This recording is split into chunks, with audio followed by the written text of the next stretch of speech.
कौन है उज्जवल निकम?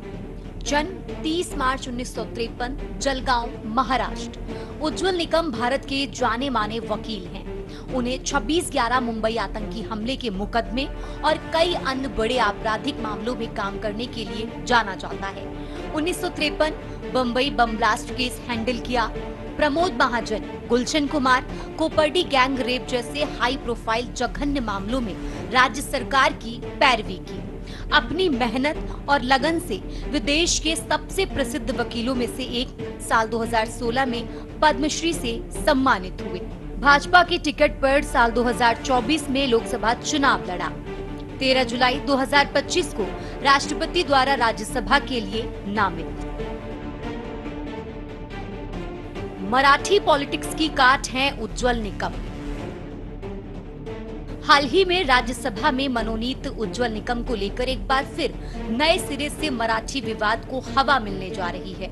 वो मराठी पॉलिटिक्स की काट माने जा रहे हैं। बता दें कि उज्जवल निकम मराठी परिवार से आते हैं। निकम का जन्म जलगांव के एक संभ्रांत मराठी परिवार में हुआ था और उनके पिता न्यायिक सेवा में जज थे।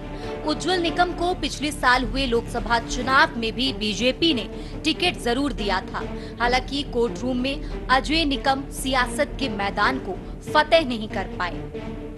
बीजेपी संदेश, संकेत और प्रतीकों की सियासत में दक्ष मानी जाती है और मराठी विवाद के बीच अब मराठा उज्जवल निकम का देश के उच्च सदन में मनोनयन भी इसी रणनीति का हिस्सा माना जा रहा है। निकम बीजेपी के बड़े हथियार।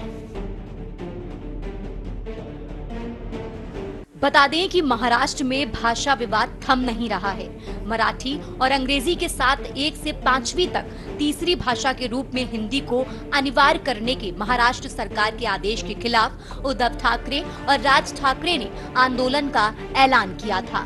महाराष्ट्र सरकार ने 3 लैंग्वेज पॉलिसी लागू करने का आदेश वापस ले लिया, लेकिन ये विवाद थमता नजर नहीं आ रहा।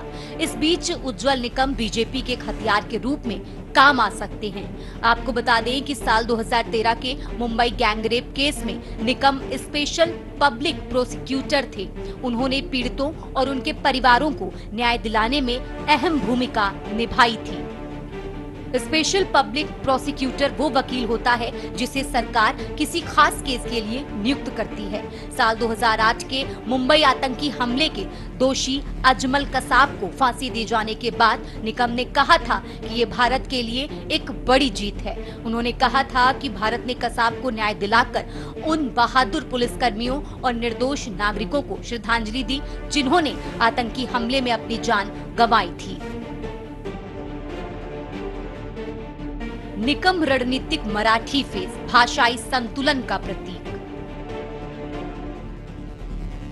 आपको बता दें कि निकम जो स्वयं एक मराठी वकील हैं, बीजेपी की राजनीति के अनुरूप खरे उतरते हैं। उनकी मराठी पृष्ठभूमि से संकेत मिलता है कि पार्टी महाराष्ट्र की स्थानीय भावना का सम्मान करती है।